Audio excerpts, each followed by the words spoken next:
Good evening. This meeting of the Fred, this affordable, is my month.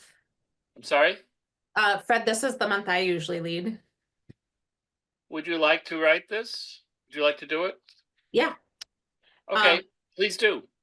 Pursuant to Governor Baker's March 12th, it's my favorite part of the meeting, I guess, to just read. 2020 order suspending certain provisions of the open meeting law and Governor Healy's March 28th, 2025 revised order extending remote participation by all members in any meeting of the public body. This meeting of the Great Barrington Affordable Housing Trust will be conducted via remote participation to the greatest extent possible. Specific information and the general guidelines for remote participation by members of the public and/or parties with a right and/or requirement to attend this meeting can be found on the town's website, townofgreatbarrington.org. For this meeting, members of the public who wish to listen to the meeting may do so by following the instructions on the top of the agenda posted at townofgreatbarrington.org. No in-person attendance of members of the public will be permitted, but every effort will be made to ensure that the public can adequately access the proceedings in real time via technological means. All votes are roll call votes. Is there somebody who would like to make a motion to approve the minutes? I We move to approve the minutes of, let's see. I gotta get them in front of me here, hang on. April and March. April and March. And a second. I'll second. All those in favor, Garfield? I think I probably wasn't. I might remember the last meeting I was here. I know I've missed quite a few, but second, I'm here. I'll say just for. You're voting in favor of approving the minutes? Yes, I am. Great. Fred Clark? Approve, yes. Bill Cook? Yes. And Ananda Timpane, yes. So Jen is here as a community member? Yes. Okay, And usually what we do, Deb, is we promote people to panelists as we get to their item on the agenda. I will let her know that. I do see you, Jen. I also see James and Eileen are here. So Fred, can I make just a statement on the first item on the agenda? the minutes, or did you want to move to the down payment assistant I want application? to move to the down payment and I was just going to ask you if you wanted to share with us about the down payment assistant application. well, thank you. We received one down payment assistance application during the last month for a person purchasing a house in Housatonic. They appeared to have the correct or appropriate income. However, I didn't send the information out to you because they actually have gone ahead and purchased the house in the intervening time. They've closed on the house, and they asked us if we could retroactively give them a down payment assistance, even though they had enough money to buy the house, close on the house. They still would like some money. And I kind of don't think, I don't think we have that mechanism, nor do I think it's in the spirit of, so I've ruled it out of order and not appropriate, so I haven't advanced it. But I wanted to let you know that we did receive that application. I think that's very appropriate. At seeing that they were able to go ahead and pay for the whole thing, I don't think we should award them any monies. I mean, they asked me 2 weeks ago if we would have a special meeting just for them because they were unwilling or unable to move the closing date. And when their statement came in, they said, we have plenty of money we have enough money to buy the house. We're looking for funds in order to renovate it. And it seemed to me that it was more like a home equity loan they were looking for than a down payment loan. So right. I didn't bring it forward. I mean, I think that procedurally it makes sense that we can only review down payment loan applications under the down payment loan program. And that funding would happen before a closing as part of the down payment. So It's the only mechanism we have to transfer funds Yeah. under that program. I mean, that said, I am, like I'm curious about, are there any circumstances under which we would convene a special meeting? Like what happened that they were, I mean, putting aside that, let's assume that, what if this had been an actual application for down payment loan versus they actually wanted to use the funds for something else? Do we know what happened that they were requesting a special meeting rather than having enough time to have us review it? The original funding source that they had lined up fell through. They were going for a Federal Home Loan Bank loan, and they had been approved, but it turned out that the person had previously owned a house. The requirements of the particular program they were in was a first-time home buyer, and so they were not able to proceed with that. So they were on. They had a plan. It fell through. They were scrambling and looking for other sources. So we don't have to worry about that there's like a hitch in the system on our end. Like we won't, I just wanted to check, like, is there something we should be correcting but it sounds like it was. I think we have the mechanism to call a special meeting at either of the chair's request if we think it's to the benefit. There's nothing in our charter that says we have to meet only once a month or on a specific date, nor do we have to, and because it's Zoom now, we can have a short meeting and deal with business. Well, may I ask why we are even considering having a special meeting for that? Because we already have guidelines written, and that's how they're written, not to be giving money to someone who's already purchased a house. And I don't know why we would have to call a special meeting. To me, my take on it was, well, they wanted to have a special meeting to see if we would say it was okay to give them money. I don't think it was any other reason other than that. But as far as our charter is written, I don't think it requires it. I mean, we could have special meetings if needed. I don't think this calls for one myself. Garfield, what I was really asking about was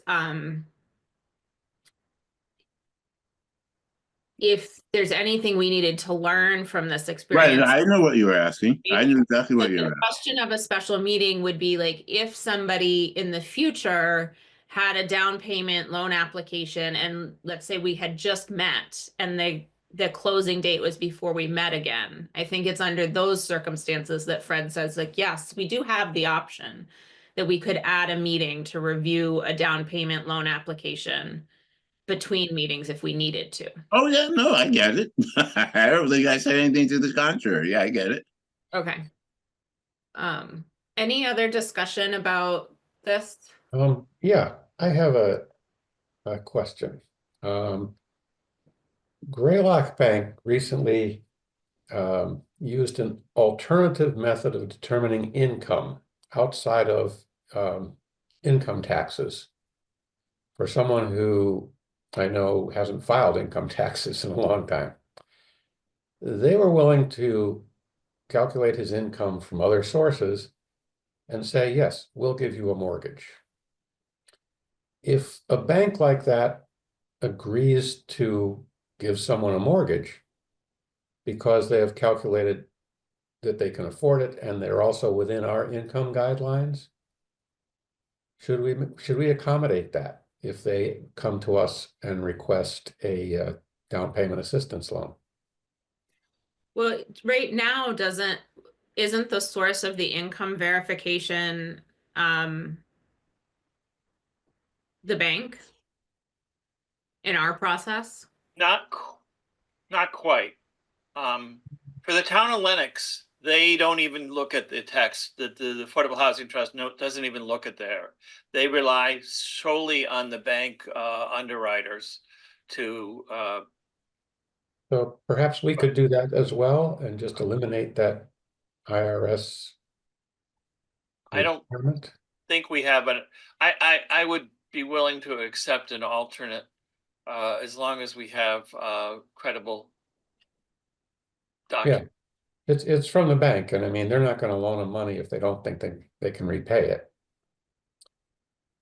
So I just wanted to sort of get some clarity on that we could also accept the bank's alternative source of income or way of determining income.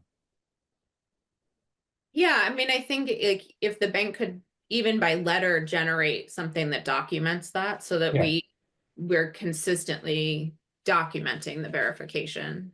Okay, And I have to say, I again, I've said this in the past, Greylock is one of the mortgage originators that are going the extra mile to help people yeah, out there. They're really doing a good job.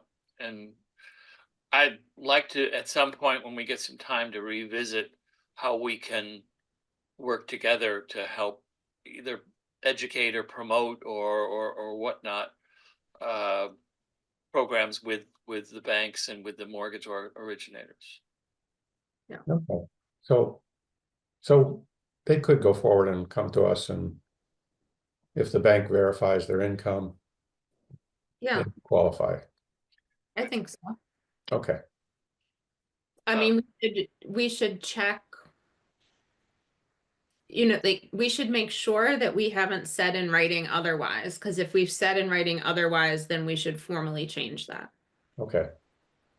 I'll check the website. I think that's where all that information is. But yeah. So Welcome, is Tina. it the consensus of the group that if we do have something like that, I should go back and change the documentation and just say verification by the bank, similar to what Lennox has? Why don't we make it formal? Do you want to make a motion, Bill? Yes, I move that we accept a bank's verification of income and not necessarily rely on income tax returns for income. All the time. Second, Discussion? all the time or only as an alternate? I think it could just be how we do it. I think my preference is only as an alternate. Okay, Other discussion? Can we write them both in, if you will? Meaning one's as the alternate? yes. I don't see why we couldn't. You know, we could ask for IRS for 2 years of IRS returns, or we would also be willing to accept verification from the bank. Yeah. Christina, were you saying something? Because I can't hear you, but it doesn't look like you're muted.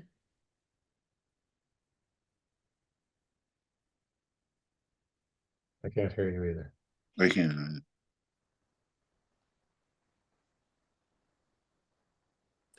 Do you want to try to log on and log off and log back on again? All right, we'll just try to interpret your hand gestures and read your lips. All right, so any further discussion? All right, I will call the vote. Oh, I guess, I'm sorry. I don't actually have any, I just think there's nothing wrong with having two forms of checking, if you will. Ronnie said trust but verify. So the bank's good, but I don't see why we can't draw homework too. Okay, so I've heard three different things. Bill's original motion is to accept the bank verification period. Garfield says we should accept both. I've said I'd like to stick with tax returns and then accept bank verification in the absence. Bill, would you like to amend your would you like to change your motion or withdraw and re-enter a new one? Or Well, do you want to vote? let's see. No, I think I'd like to just leave my amendment, my motion as the motion. If someone else would like to offer an Okay. amendment, I would Let's vote on consider. Bill's motion, which is to replace replace tax documents with only bank verification. Well, I said we would accept bank verification as equally as we would accept, I think. Is, Okay, Yeah, as well. I like your thoughts, Ananda. They were seeming to make a lot of sense what you had stated. so I'm I confused. think. Accept verification as equivalent? Can you just state it again, Bill? Let me withdraw my motion. I'll start over. okay. Not a second, so.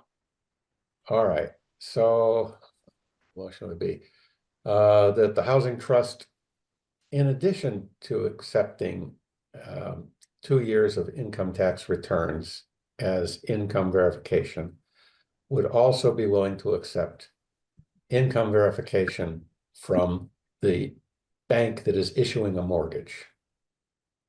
I'll second. Okay. Any further discussion? Okay. All right, I will call a vote, roll call vote. Bill, Yes. Fred, Yes, Krisha. I'm gonna record for the record that that was a positive hand yes vote in the absence of a microphone. Joe Yes. and Garfield Yes. and Ananda, yes. unanimous. Okay, I'll go review the records on the website and review the documents and change them. Thank you very much, Bill. Okay.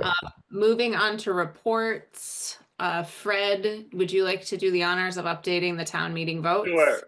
At town meeting, there were 2 specific articles that affected the financial issues of the Affordable Housing Trust. Both articles were successful and passed.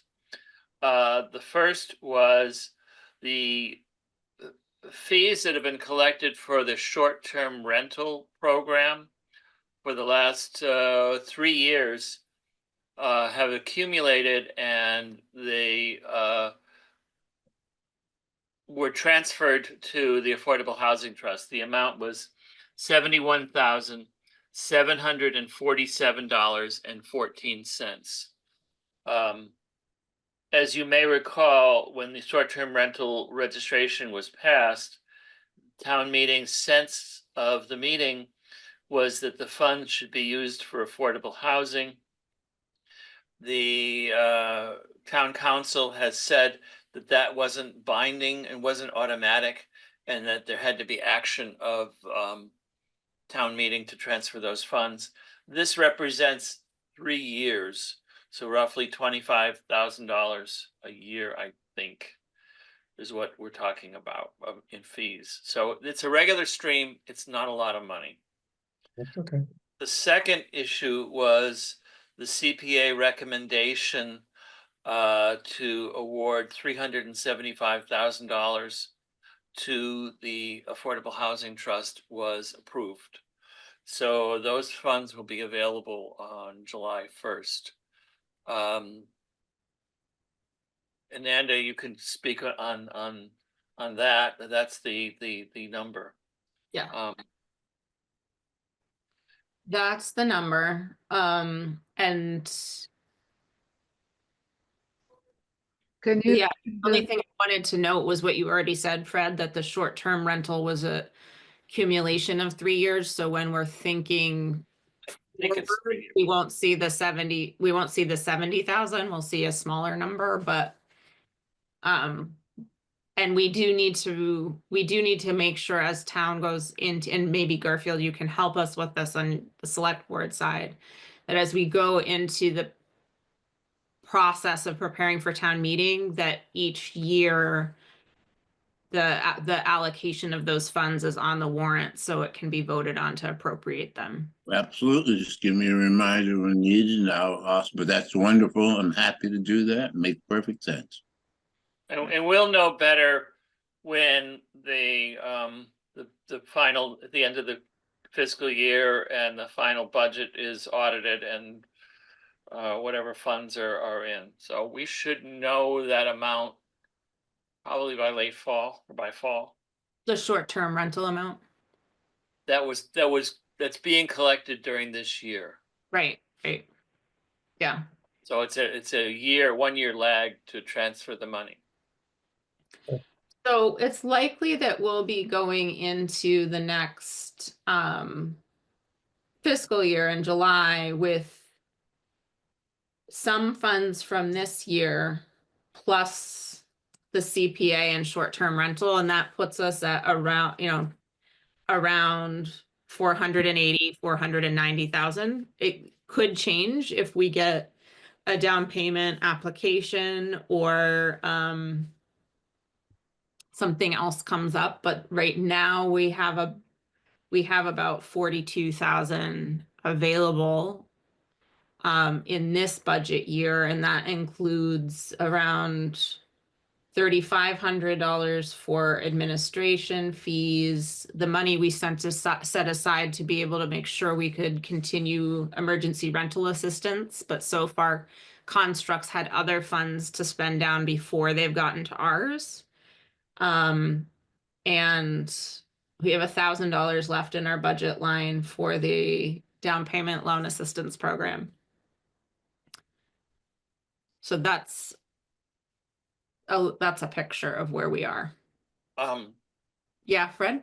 I believe you suggested that we could spend some time during the June meeting taking a more deeper dive into the budget and maybe looking at how that might be allocated. Yeah, do you want to talk more about that and new business where you have the June agenda? Yes, let's talk about that later, but Great. Moving on, are there any other questions about the town meeting votes? Can you hear me? I can hear you now. Yes. I had a new computer and yeah, everything went haywire. Okay. Did you have a question or comment about the town meeting votes? I was in a town meeting. I completely missed the first time in my life town meeting. Don't know why. And so I don't know anything about it. Well, it went smoothly for the Affordable Housing Trust. And how much did you say that we get the money? Because I was fiddling with it. 71, let's see if I got the numbers right, Fred. $71,740.14 in short-term rental fees from a cumulative of 2 or 3 years were appropriated into the Affordable Housing Trust and will be available July 1. And the CPA funds that we'd previously applied for and were reviewed by committee and recommended to town meeting were approved at $375,000.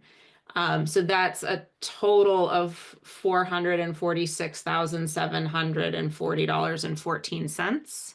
Great. It becomes available July 1, and then we will have a balance from this fiscal year that rolls over that looks like that will be around $40,000 or so. Great. One small clarification. Yes. I believe the short-term rental money is available now. Oh, okay. Right, because that was previous years probably, yeah. Yeah. Moving on to old business. The RFP rubric.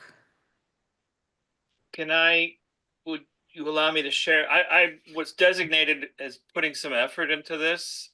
Christina was going to join me, but unfortunately she had a trouble opening the document. I have spent some time on it. Would you allow me to share my screen? Yeah.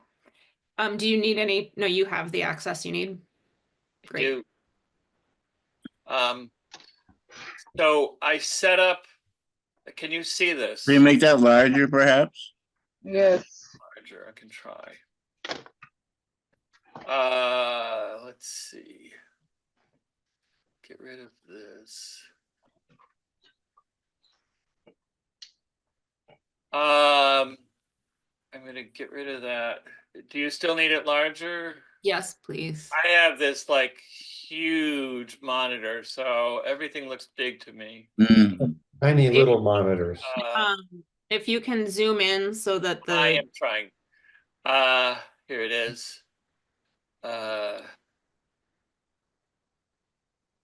Oh, much better. I don't know, you can see the whole width of it, but No. Fred, if you No. go down to the bottom right corner, there's a bar that allows you to zoom in and out that gives you a little bit more range. Yeah. That's not so terrible. okay, if you can see that, that's fine with me. Yes, thank you. Yeah, but it's not the whole thing. That's Let's okay. Get the 150.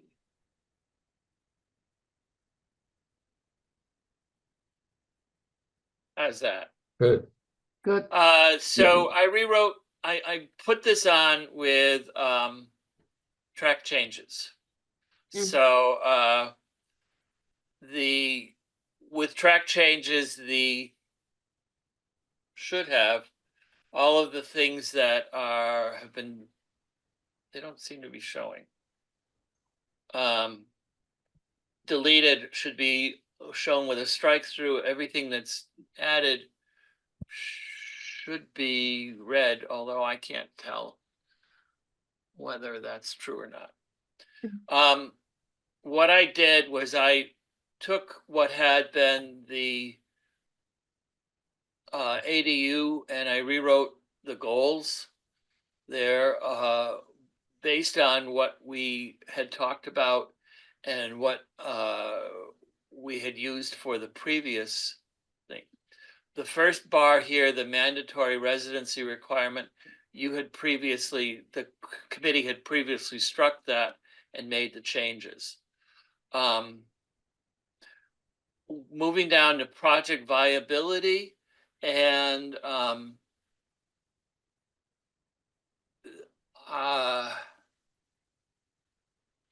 I simply edited a few things in here to reflect what had been talked about previously with the project viability. The project viability features the whole idea. Is this the right document? Yeah, this is the markup.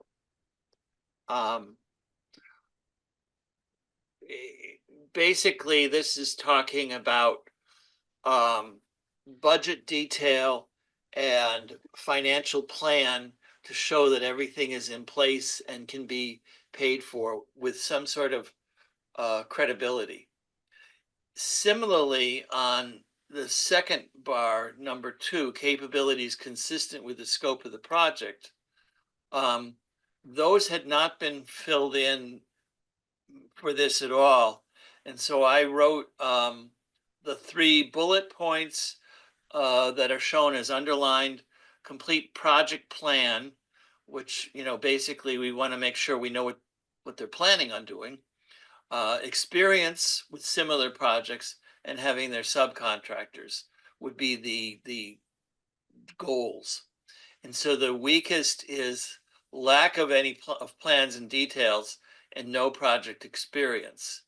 The strongest, it goes all the way to project is shovel ready with plans, details, materials. The building permit has been issued, contract are in place, and the applicant has extensive experience with similar projects. I tried to fill in some of the somewhat weak, moderate, and somewhat strong elements. in the moderate, I did include, has some similar experience. In that case, it would be like one project instead of having done several projects. Somebody like the applicant for the marble block, Craig Barnum, would fall under having extensive experience because he's renovated many apartments successfully there. Number 3 is the living space proposed. Now, this is the one that you guys actually asked me to work on, and it's the one I didn't do anything with. I struggled with that for the last month. I think that the goals that we're showing on the left on the bar that says living space proposed, square footage, amenities, natural light, environmental quality of materials are very excellent. Where I struggle is trying to quantify those. It seems to me that this whole thing should be qualitative and not really get down to quantitative issues.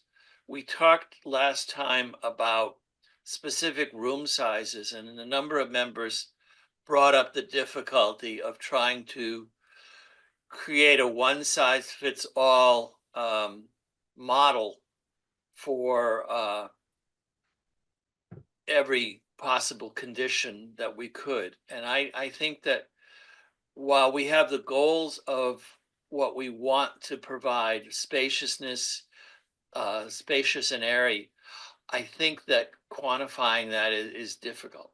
And if you allow me to just keep going, affordability and AMI, this is an issue that I think I want to speak about a little bit. We had talked about the lowest or weakest is at 100% AMI. That's the maximum that we can do.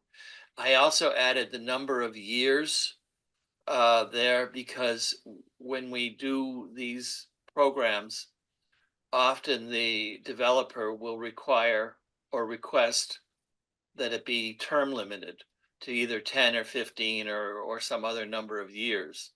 And so we have said in our guidelines when we did last RFP that a higher award will require a longer deed restriction. So I think the general framework is there of going from the weakest, the lowest point score, if you will, because this is really a scoring system for 100% AMI for the minimum number of years, going to 60% AMI with a longer deed restriction or restricting in perpetuity gets more points. And I think that the basis of that is that we're providing more affordable housing for a longer period of time. Location, I edited a few things there. Basically, I added the bus routes and that kind of thing to consideration. I didn't change anything on number 6 nor number 7. And I think that this goes a long way towards there.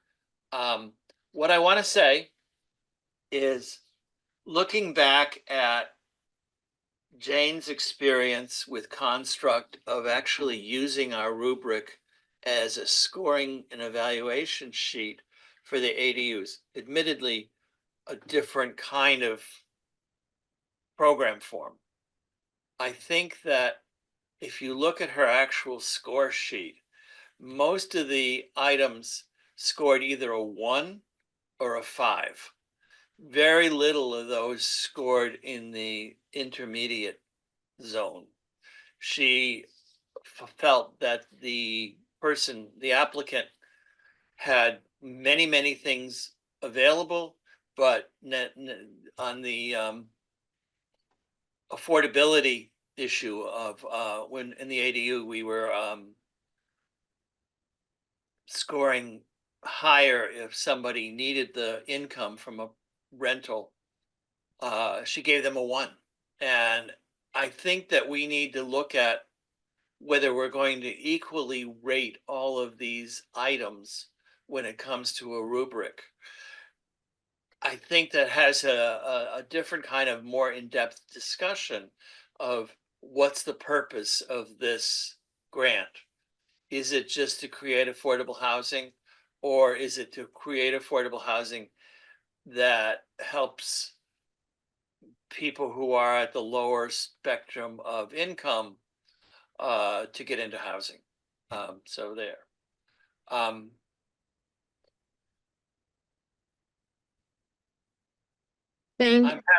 happy to continue to mark this up if you want, or we can circulate it and This is, so what I think I'd like to suggest process-wise is that we take a little bit of time right now for any thoughts or discussion, but not too much. We have guests and some other agenda items. And then that we do circulate this with among the committee or the trust members with the goal that in June we discuss, like, trust members come with any suggested changes or additions. I'd like to see us approve this in June so that we're on track to open an RFP fairly early in the coming fiscal year. Mhm. Does that make sense to folks process-wise? I second that almost motion. Okay, great. So with that said, I'll open the floor for any comments or questions people have for this at this stage that would help you between now and June think about whatever you might need to think about. Well, I feel like Fred mentioned that it's very hard to quantify. Could you lower this? And when we had about environmental and quality of the materials, I don't see that. I feel that we could discuss that. Yeah, I see it now. Thank you. Yeah. I think we should really discuss it, and I'm pretty sure there are some we might not know how to quantify it, but maybe we can consult with somebody in terms of, are they going to be all wood floors, or are they going to be some toxic materials or not toxic materials? You know, we would have to know all those points to be able to vote on them, because we don't know exactly we're talking about. We don't have those details of where something can be toxic, where can something be healthy and comfortable to live with. So maybe we have to consult with an architect or somebody like this. I can probably come up with somebody who is an architect. Well, Christina, it does actually have some external benchmarks. If you look, it references the Great Barrington Building Code, the Stretch Energy Code, the LEED and Environmental Design Rating System of the Green Building Code Council. So I think that, oh, here they are. But I think that we're never going to be experts in that. And so I think that ties nicely to, I think, what will we need to do with the RFP to get the information we need to use this rubric as our scoring system. Mm-hmm. And that was the comment I wanted to offer, Fred, is that I think, to what you were saying about your observations of construct scoring, I'm envisioning, like, this will be a different process for us because we're a body of multiple members. And so I'm envisioning that we have a process where each of us comes to a meeting having ranked each application we've received, and that we will be starting with committee member or trust members will have different rankings, but this will allow us to have a focused conversation that's on the agreed upon benchmarks we've decided to rank applications on, and instead of kind of the conversation drifting to all different areas of the application, we already know this is what we're really looking to see. And so I think that if we, for Christina's point, if we want to be able to give an assessment of an application in terms of best practices in green building, we need to make sure that we're asking in the application for the applicant to tell us how their project measures against these external ranking systems so we can assess it. Yeah, I mean, my point is, if we come in with 1 to 5 points and award on a purely arithmetic, math tabulation, we saw with the ADU project that you can, for instance, somebody who ranks highly with item 1 would also likely rank highly with item 2 and maybe even item 3, and so those points might overwhelm financial, but it has to, we as a committee have to decide what's important. Maybe it is important to have professional builders, professional developers be the recipient of this program, or maybe it's better if they provide longer term deed restrictions at a lower level, a lower rent level. Right. Peter Most has talked about a particular, I don't want to say the man's name, but a particular owner who's, has a lot of affordable apartments, who would fit into this program right now without even raising his rent, and just, get an award here. So, I mean, I'm happy to continue to work on this and to collate it to some degree, although I've got a busy summer coming. So anyway. Can I make a suggestion or ask a question or whatever? Yes. Okay. First of all, I'm not great with homework assignments, especially when I have other things. But also, probably I don't think it's my strong suit in far as organizing. What I'm trying to say is, I don't know why we can't devote one meeting, if needed, instead of everyone having a different opinion. That's just going to throw not everything off, but we're going to start going almost all over, and we're going to talk about someone's opinion for half an hour, someone else's. I don't know why we just can't all take one meeting maybe and see if this is right, or do we want to change it without everyone having to have something different to say, which is going to make it a more convoluted conversation, I think. Well, we could post, I'm sorry, Ananda, may I? Yeah, go ahead. Post for an extra meeting, and as long as we have a subcommittee posted, we could hold that, and any member who wants to join at that point could come in as a working session. I mean, I'm in favor of, I think documents like this are best worked on in a subcommittee, and to be discussing at a full board meeting that we're discussing at a fairly high level. We're discussing the issues and maybe making minor tweaks. But it seems on this one, it's been hard to get a subcommittee together to work on it. But we'd really have to add a meeting in a month. I don't think we can lose a whole month to just working on this, and having having all 7 of us wordsmithing, I just don't think is a very efficient process. Well, it's not necessarily wordsmithing, it's more about the values, what values we have. It's not how we put it, it's more what we actually require. Yeah.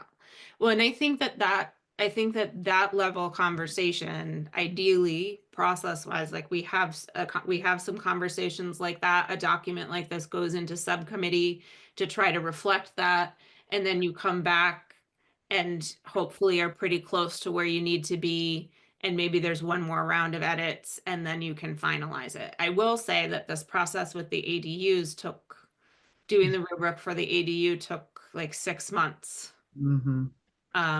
And that was with a subcommittee coming back and forth. Mm-hmm. I don't think this needs to take 6 months because we're building it on a foundation of that work Mm-hmm. and on the work Fred had already put into the last RFP.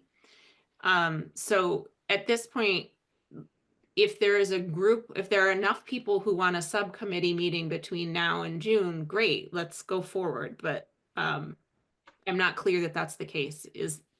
Are there more people besides Fred who are willing to meet and work on this before June? Before, Before our June meeting? well, I would love to meet with Fred. Maybe we can print that and meet in person. Sure. How about the library? Sounds good. And Garfield, do you want to join them? Well, in June I'll actually be in Maine, and at the same time, maybe sometimes I take things too simply. Maybe I don't understand it completely. But if we're gonna have a subcommittee, that means okay. So now we're gonna break down. We're gonna have the subcommittee. It's gonna look at this, and then we're gonna bring it back to the whole committee, which is gonna open up the discussion again. And maybe some people might not like the subcommittee. Why can't we just do it all as one? There's two parts to this.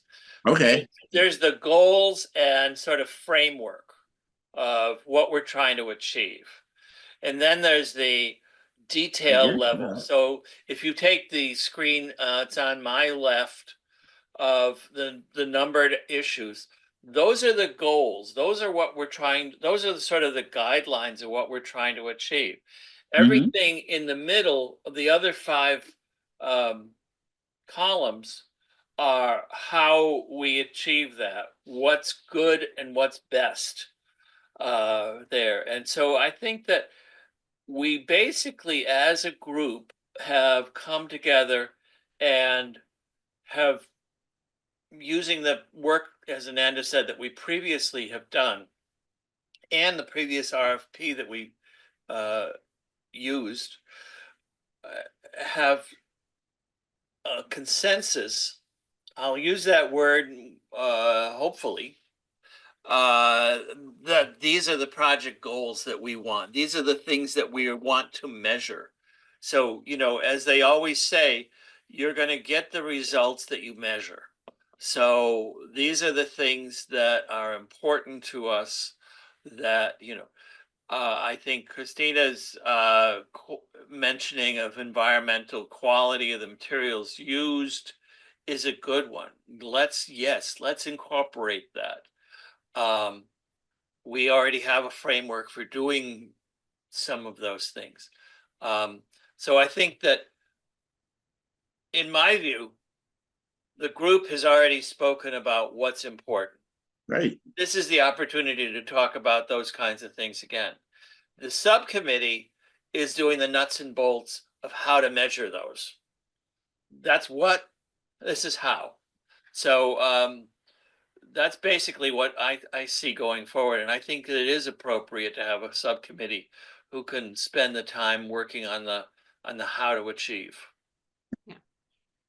So I'm going to ask that anybody who would like to be involved in the recommendation, in crafting the recommendation to the trust of the how to achieve how the measures, the weakest, somewhat weak, moderate, somewhat strong, strongest look for each category, to please consider participating in the subcommittee. And we will have this on the agenda in June. Hopefully we'll be looking at a complete draft in June and taking any comments for final tweaks. I'm happy to distribute the progress document. I can do it as a Word document, a PDF, or a Google document, or whatnot. Please let me know. I mean, I could do all three of those if you like, but I think it would be kind of dangerous to do both Word and Google, but I think PDF, I don't have a Word anymore with this new operating system and new computer. So I think I have a still PDF. Yeah. I So sent you a PDF would PDF allow you to see. 3 weeks ago, but I've changed it since, so I will send everybody an updated copy of the document. So Fred will circulate this as an updated copy, PDF, and maybe also Word in case for people who want to edit Yes, it. I will do it in both formats. And Fred and Christina will identify a date for a subcommittee meeting at the library and post that information to us as well as to the public. Correct. Thank you. Moving on to the ball field development process, I'm just looking at time and I'm wondering if we can invite Jen Goey and Deb into this discussion and do both parts together. I have a document to share with you as well, so I'm trying to figure out how to get rid of this document. I'm trying to get back to my Zoom. Screen sharing.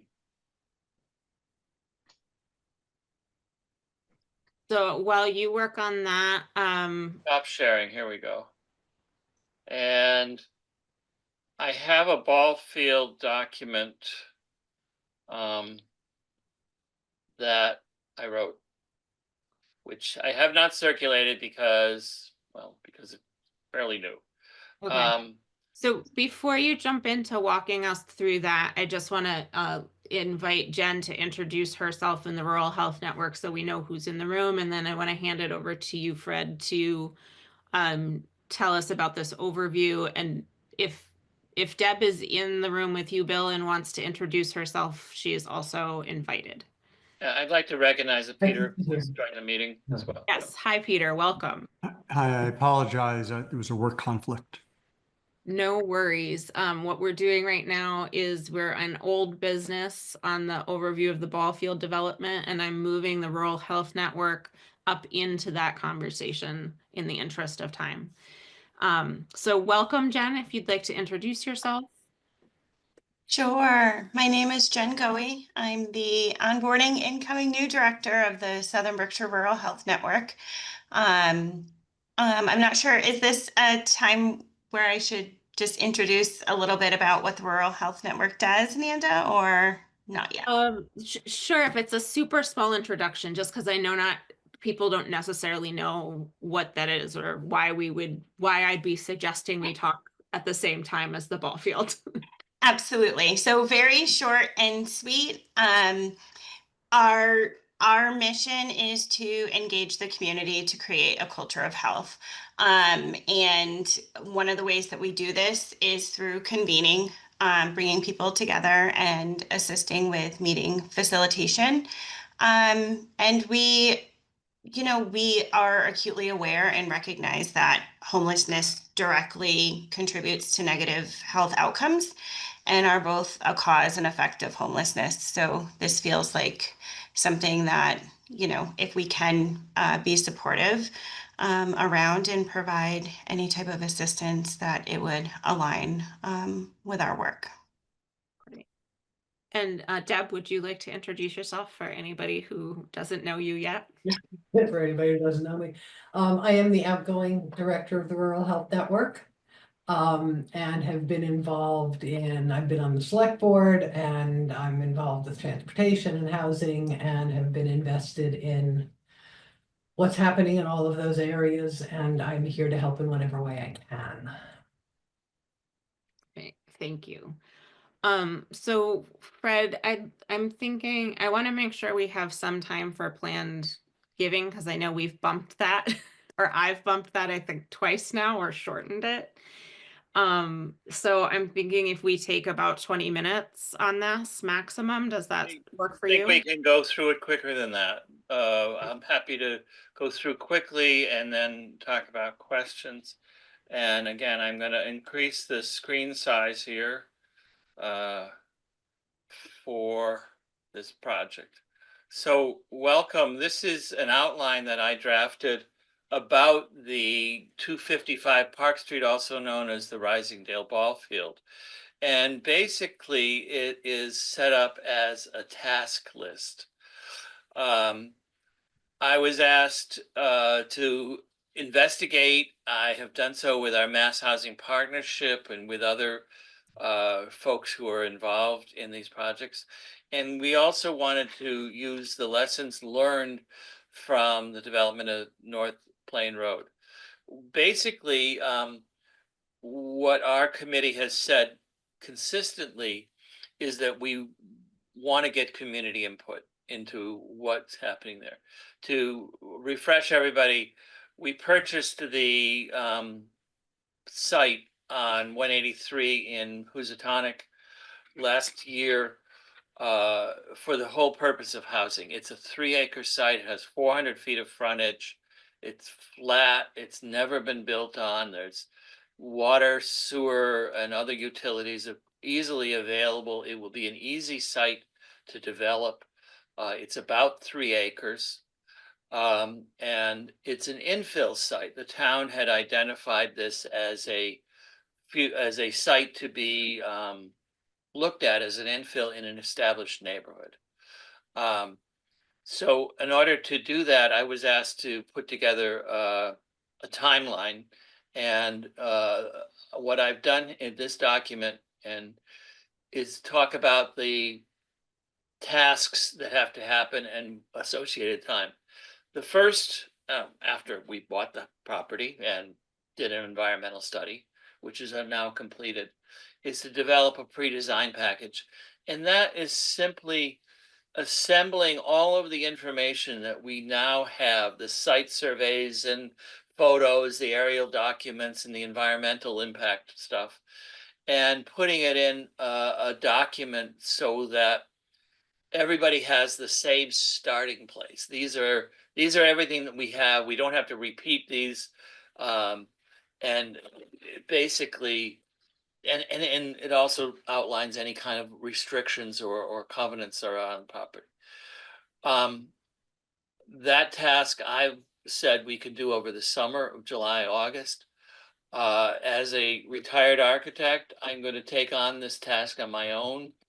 I have done many of these professionally when I was still employed. So I'm comfortable doing that over the summer and have that document available for us.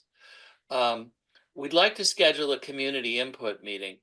I tentatively said, let's try to do that in September, because that sort of works out with the schedules before the budget season, and it gets us away from doing it on in the summer. At that meeting, we'd like to hire a facilitator who's familiar with housing issues, somebody who's good at putting community groups together.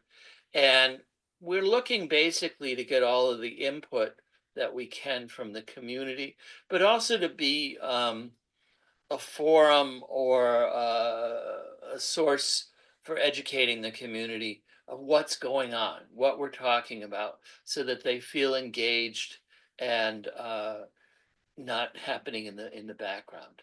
I've talked to a few people. I have a lawyer who works in housing that I know, who's done a number of community organizations, who's been interested, who lives in a nearby town and is involved in housing.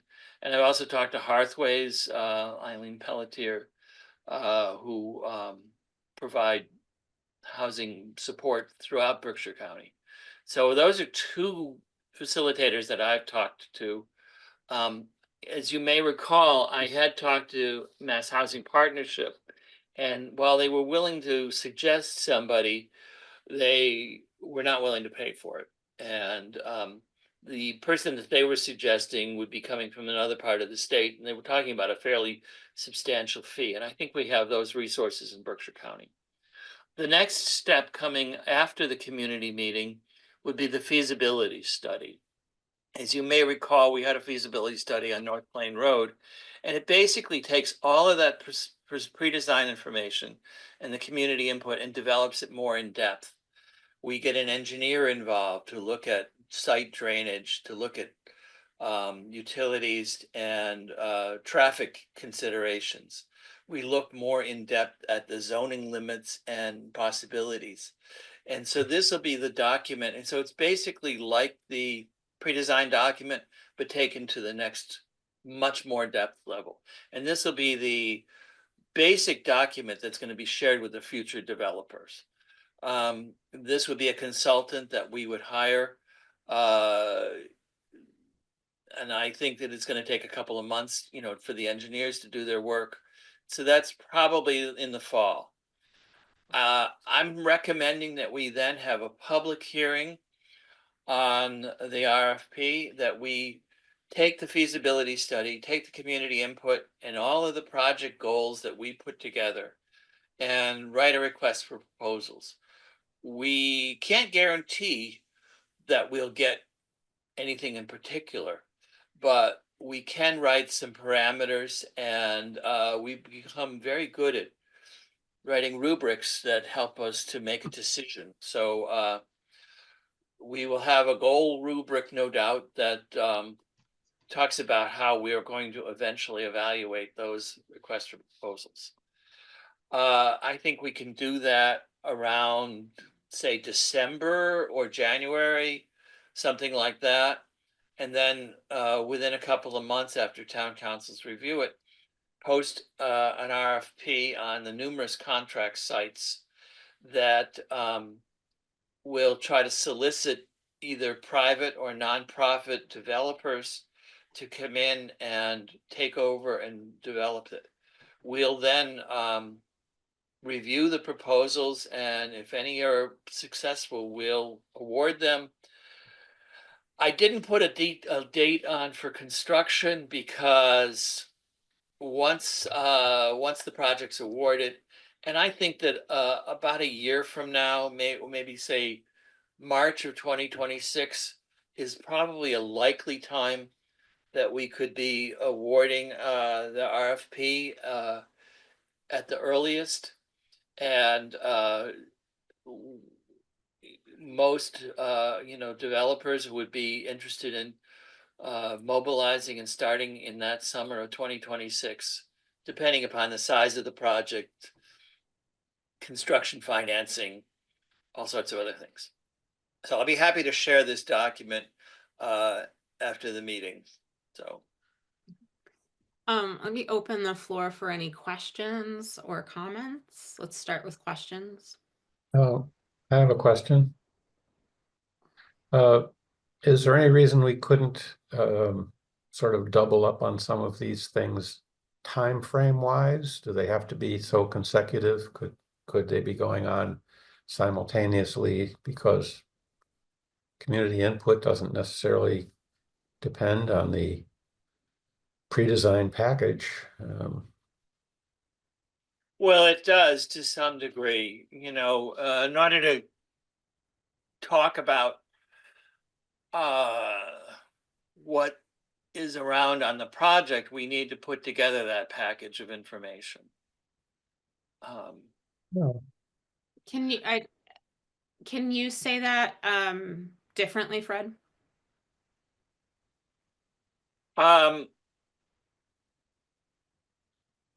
I think for the community, we want to be prepared for the community impact input meeting.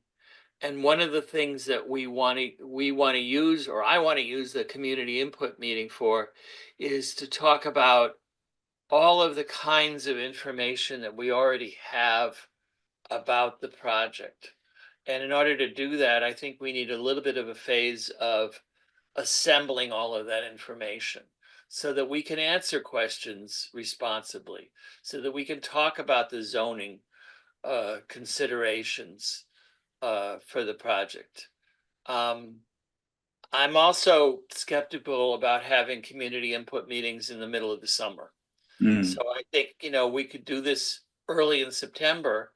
And if we say early in September, we can back up from that and say, what has to happen before that.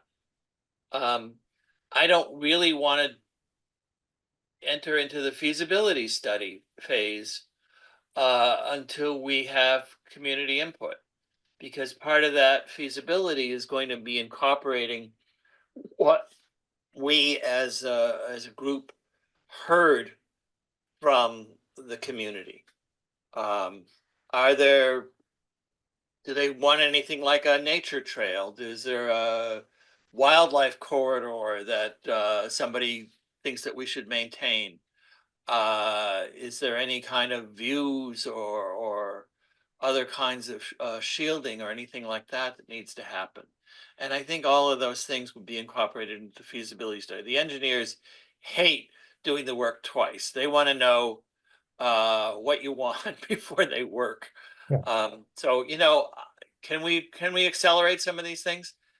Maybe. Does it matter? I don't know. Could you have a public hearing on the RFP? I'm trying to be realistic about this group meeting only once a month for an hour and a half and going together and talking about the goals for the project and writing the RFP for the project. So I'm happy to, modify this, but I kind of think Well, this is Yeah, realistic. my concern is issuing an RFP in March of next year. I don't think anybody's gonna be starting in March if they get awarded the land. I'd rather issue an RFP in January. I think that would probably allow for somebody to get started in the spring. I don't disagree with you. Well, I honestly don't. I mean, I honestly think even if you issue an RFP in January, and we select, I mean, by miracle, we select in February, I still don't think you're gonna have somebody starting construction in March. Yeah, probably not. Well, you may not even have them starting in 2026. I mean, Exactly. at that point, we can't really control it that much. Right. We Peter, should be were you gonna- issuing the RFP in October. Okay, I want to make sure we get other voices, and Peter. So has the trust fund had community meetings for prior projects? Yes. Yes. And what did you hear previously? Because I would have anticipated having the meeting as the first step to hear what the community wants and then proceed to, I would reorder, but I'm curious. I would think Well, that is the order that we're talking about. no, you want the design prepackaged first. And I'm just wondering if the community input meeting is hearing from the community, what they would hope to see there, how large a project they would see there. I think you guys are reading too much into the pre-design package. The community input meeting is really the first step in the process here. But in order to prepare for that meeting, we need to assemble a number of issues so that we can both be informative to our neighbors, but also be responsive to any questions. And so I agree. just for clarification, Fred, Deb, I do see you. If I'm understanding you correctly, the pre-design package basically gives us common information about the site for Exactly. everybody in the meeting to know what we're talking about, what the zoning is, the map of the site, those kinds of things. It's not more prescriptive than that. Right. Okay. Right. Deb, I saw your hand. Yeah, that's really what I wanted to say from a community perspective. We really need to come in not with a plan. Because I think it happened in Houstonic in the other project is that there was a sense that all this stuff had been planned before anyone was notified. Absolutely. And I think that it really is important. I think having the zoning and knowing what the site looks like, that makes perfect sense. But I do want to make sure that you don't come in with what looks like a whole lot of planning that was done beforehand that people feel like they're being asked to rubber stamp as opposed to really being asked what their vision would be for affordable housing in that location. Can I speak? Garfield, I see your hand. I'd like to go to Garfield and then invite Jen and Deb. I'd love to hear your kind of on the ground expertise, what you would advise us around structuring community input. And I'm particularly wondering about, is one meeting enough? So we'll go to Garfield and then to Jen and Deb. Okay, I think it's a good idea to have a plan and set. It does not have to be written in stone. It's like anything else, you go in prepared. It sounds like we're just actually trying to prepare ourselves, as we had questions and we had back when we did this in Who's the Time, people went nuts. I do believe we should be listening to a community impact people for sure, but I think we also should have an idea of what we want to do. We don't necessarily have to give that information to them, if you will. I'm not trying to withhold it, but I think it's not so bad to say, hey, look at group, this is how we're going to try to handle this. But we're going to have a community input and we're going to listen to what they say, because last time it got ugly. So I think it's important to listen, but I think it's also important to have an idea of what you want to do before you go in there, and be prepared for some questions.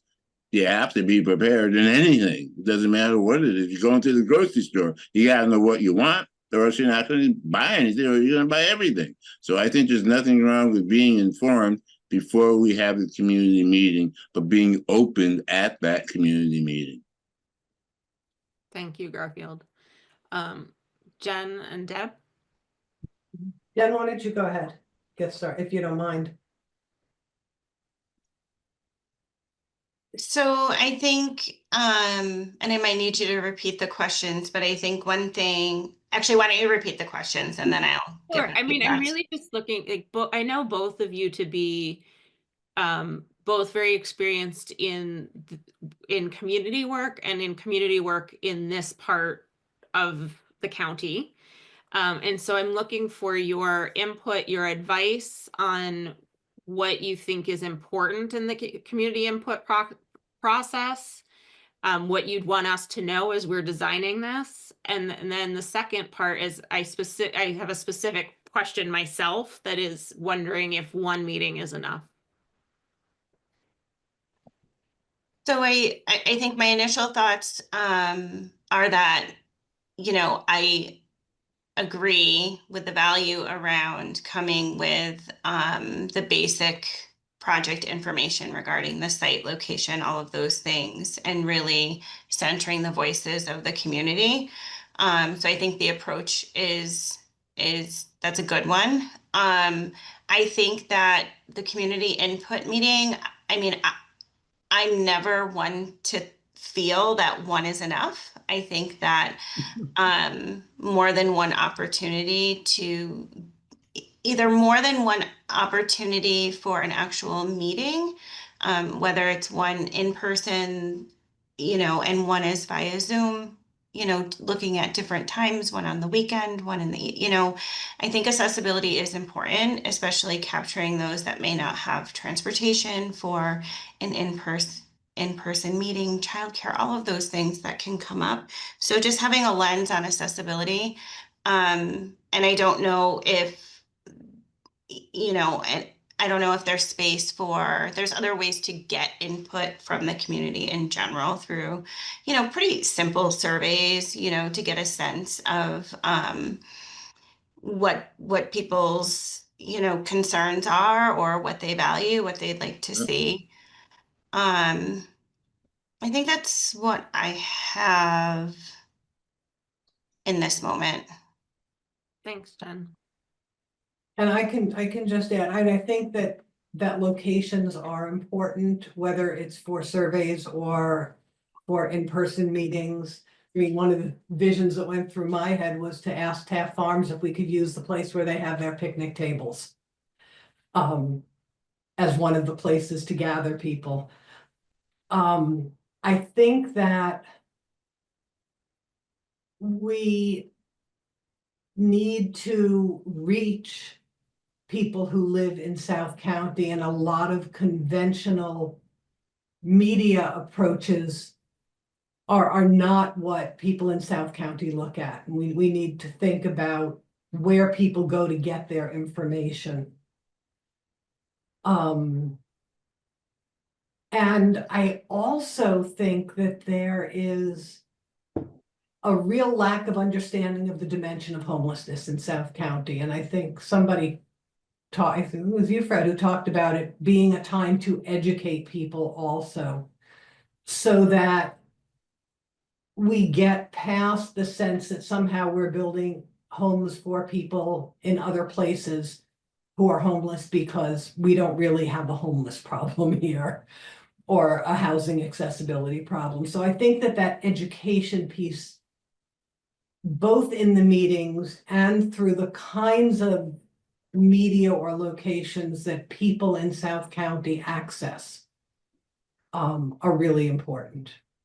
And I do think, and I think that the information coming from people who have relationships and who people have some kind of trust relationship with can be helpful also. Thanks, Deb. If that's helpful. So one of the things that you've brought up, Fred, is that having some facilitation that where there's expertise in housing specifically would be helpful in this meeting.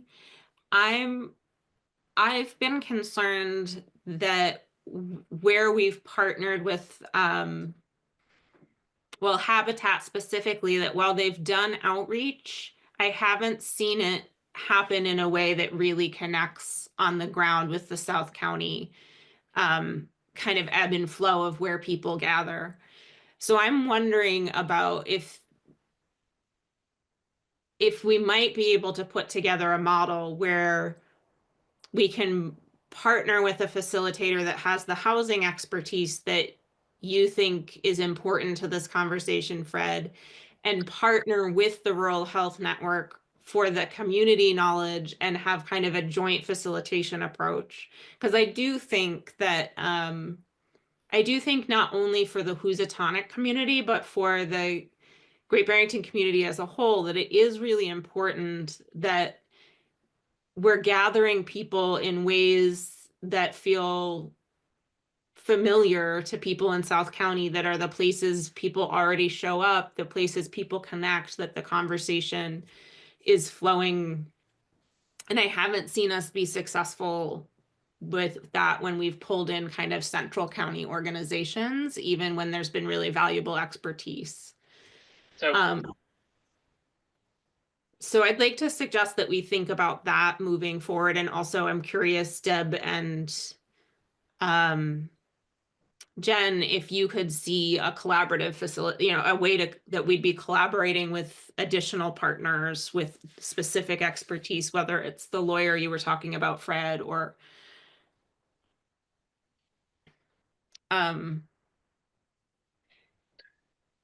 Fred, I'm going to hand it over to you. I do want to let everybody know that it's 7:48. So I will be kind of wrapping this up, but Fred, I'll pass it to you. And then No, I like what you just said, and I really think that we do need to talk about that outreach, and I think that we need to revisit this again, and I'll circulate this document, which is only a draft and only tentative, and it hasn't been approved yet, so don't get freaked out about any of the dates.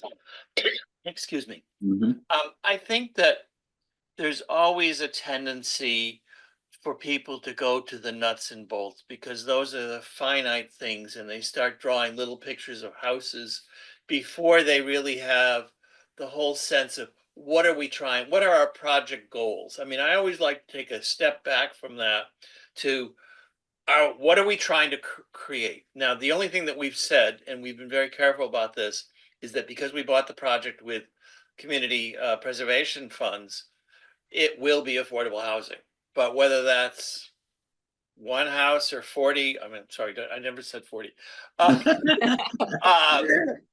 No, Many, or many, from the whether record. it's Thank whether you, it's Jonathan. individual buildings, whether it's, Martha's Vineyard Campground, or whether it's, something that looks more like Windrush, uh, and I think that what I'm trying to say is I like the idea that Deb and Jen are bringing to the table of talking about the needs and the goals.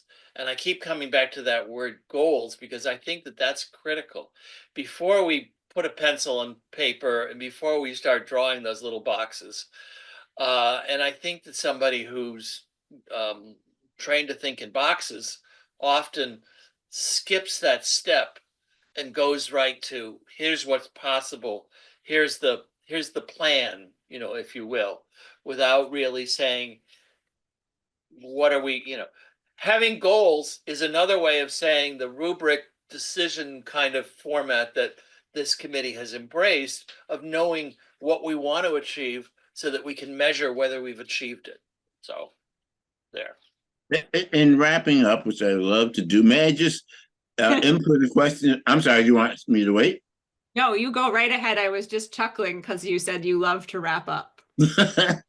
Well, I'd like to. Anyhow, I'm sure one of the questions that we probably need to be prepared for is how many people are going to be from the Great Barrington area, and will they serve the Great Barrington area? Because people are going to get a little pissy, I think, because down across from Boswick, there may not be tons, or I don't know. It seems like there's probably some out-of-state folks there, and I'm sure Benton has got some as well. So I know people are going to want to know, are Great Barrington people going to have first dibs? Great Barrington, including Housatonic. I know that will come up. I agree that the issue will come up. Jen? I just wanted to speak to some of the things Fred had brought up. And in thinking about this, I think I really do think the Rural Health Network could help facilitate these conversations, really more through a moderation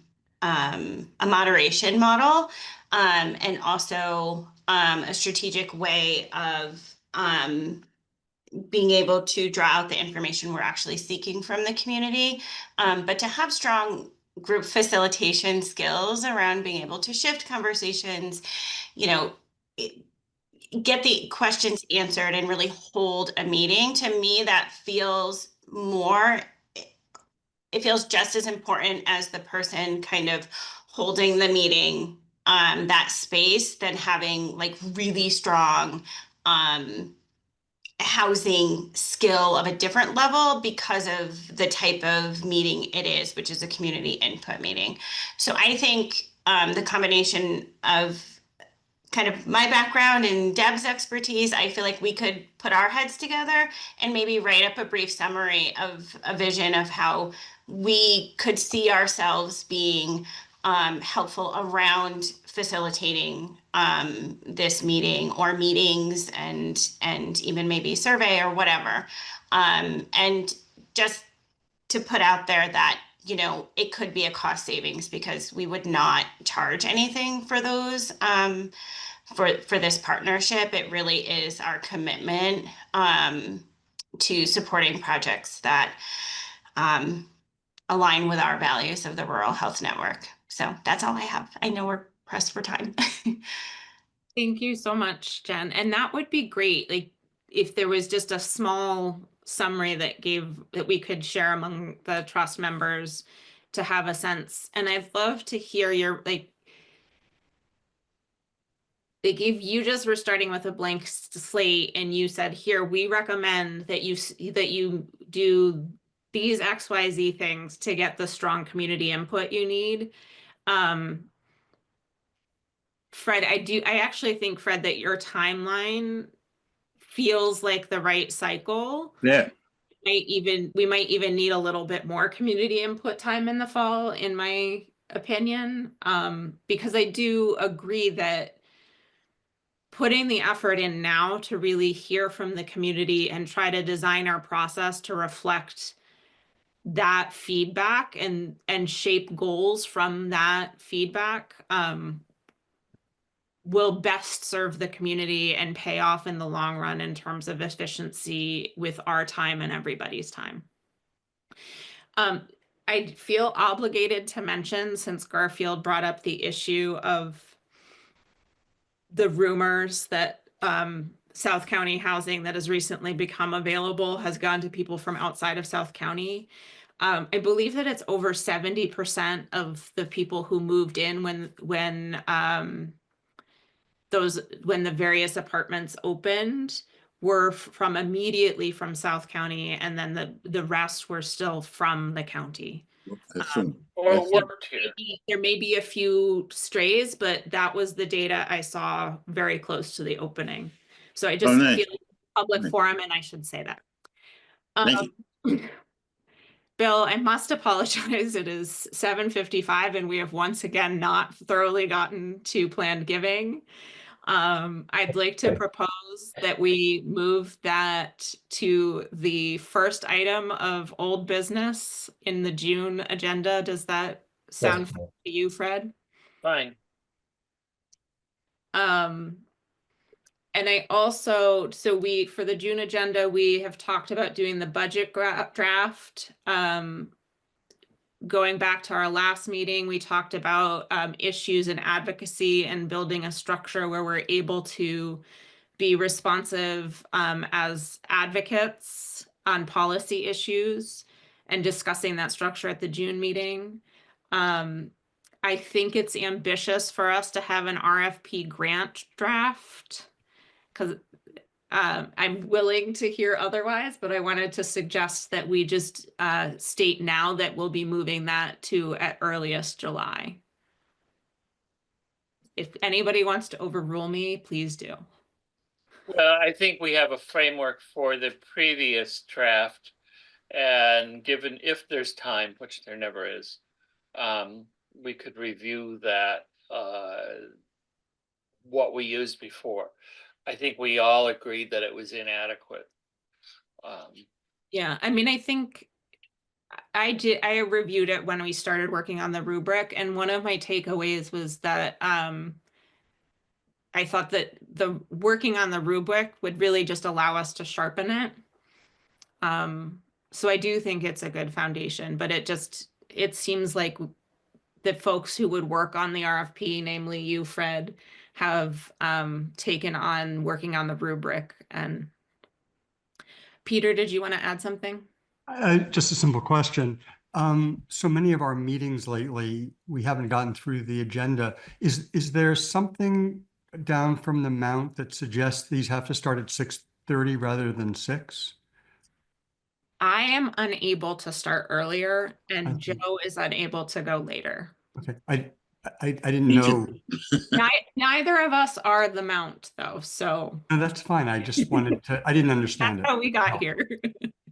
And I think, while our agenda may be ambitious, I think it does cover the likely topics that we are going to touch on. I think we can learn from that and go forward. For instance, we talked about having dedicated meetings, a meeting that talks more about specifically budget issues. The problem with that is there's always other things that seem to be pressing. Yeah. Here's my last. Go ahead. I'm sorry. Go ahead, Amanda. Yeah, so I'm wondering if we think about the June meeting as not really needing a lot of report space. In the old business, making sure we're getting to planned giving so that can move forward. And having like an hour of the meeting be focused on budget, which is really about priorities and the timeline for the year ahead. And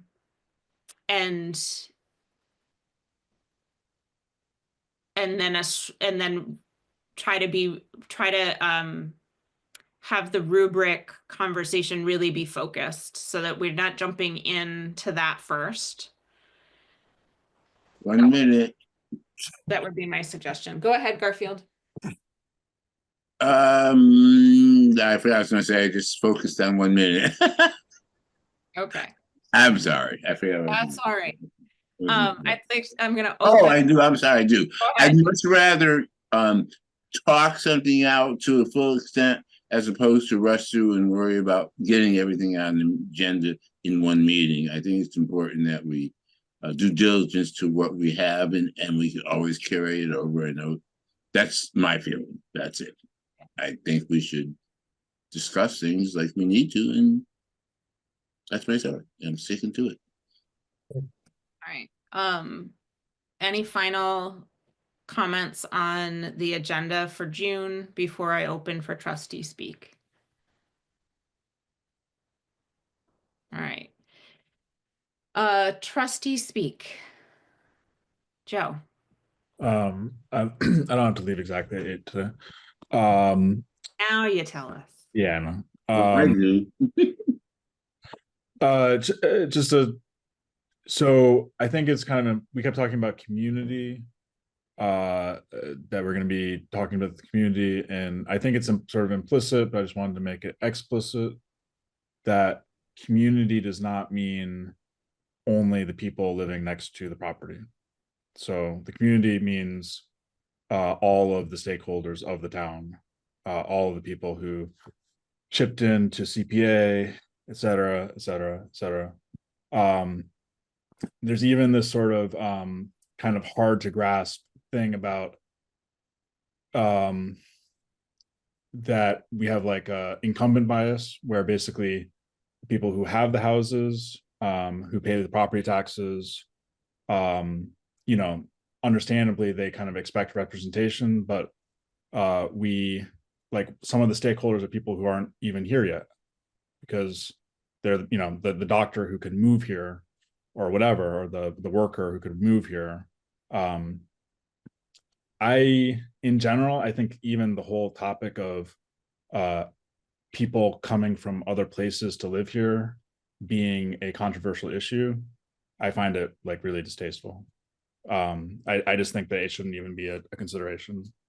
But overall, my main point is just that when we go into it, we should listen to everybody. That's great. We shouldn't put our thumbs on the scale for any particular party. We shouldn't put this thumb on the scale for homeowners, for renters, for people who live here, for people who don't live here. Like, I think it should just be, you know, it should be an open process. And last thing I'll say is just that one of the sort of the people who will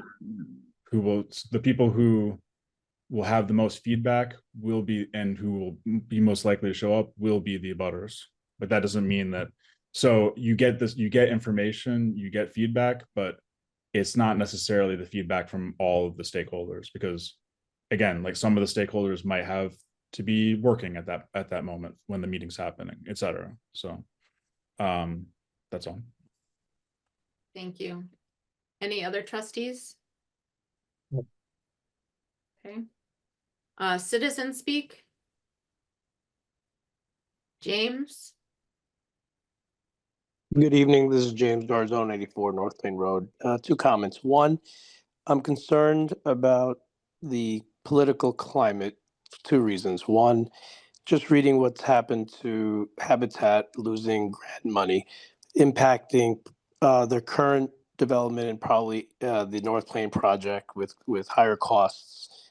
And second, lessons learned from the North Plain project was that we lost possibly up to 10 units because the planning board approved 30, and then it went to the select board and people complained, and then the select board voted on 20 instead of 30. So to our discussion earlier, having the community input, making sure that we align with how many units we want in the project and not lose any in the transfer from planning board to select board or whatever decisions are made. So those are my two comments. Thank you and have a good night. Thank you, James. James, you're inaccurate. I'm sorry. Media speak time. Well, what's the inaccuracy, Fred? Oh my God, I'm going. See you. Is that anything?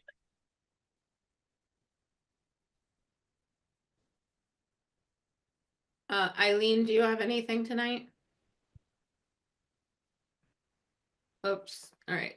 I think I got you, Eileen. There you go. Okay. I wondered also what the inaccuracy is. Excuse me.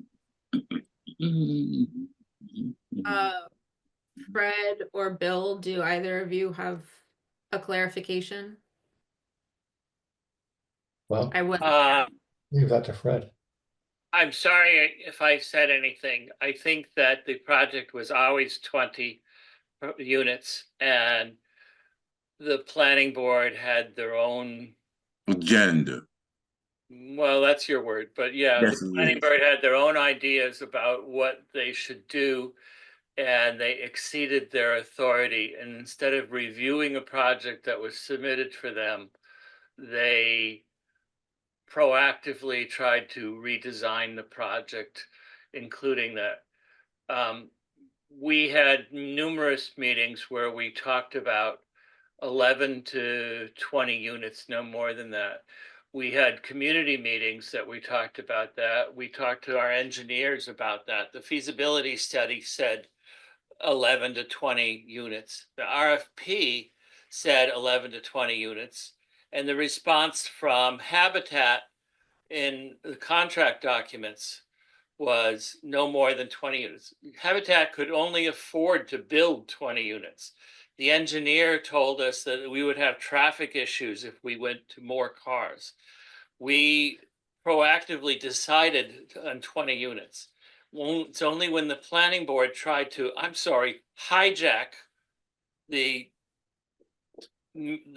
project for their own designs that the issue of 30 units came up. So it's completely inaccurate that community input resulted in the loss of units.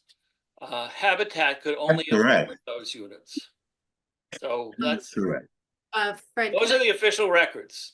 yeah, and could you give anybody who would like to look it up a time frame, a reminder of the time frame of when where they might find those records?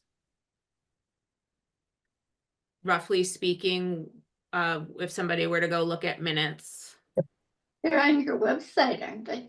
They Yeah. are. I'm just wondering if we could They point are on our website. They're the also on audience towards town it like records. year and months. I don't have it at the tip of my fingers now, but It's okay. I just thought I'd ask. feasibility study is available and it's printed, and that precedes any input from the planning board. The people from Housatonic didn't want any more than There was a 20 legal houses contract anyway. to build 20 units. Okay. All right. Well, thank you, everybody. I just wanted to, if we could aid anybody in finding the records, do so. But in the absence of a specific time, all public meeting records are obviously public and available. And I would recommend looking at both the planning board and the Affordable Housing Trust records and select board records from that time period. Hearing no objections, shall we adjourn? Cha. All right. Have a good night, Garfield. Yeah, right. I might.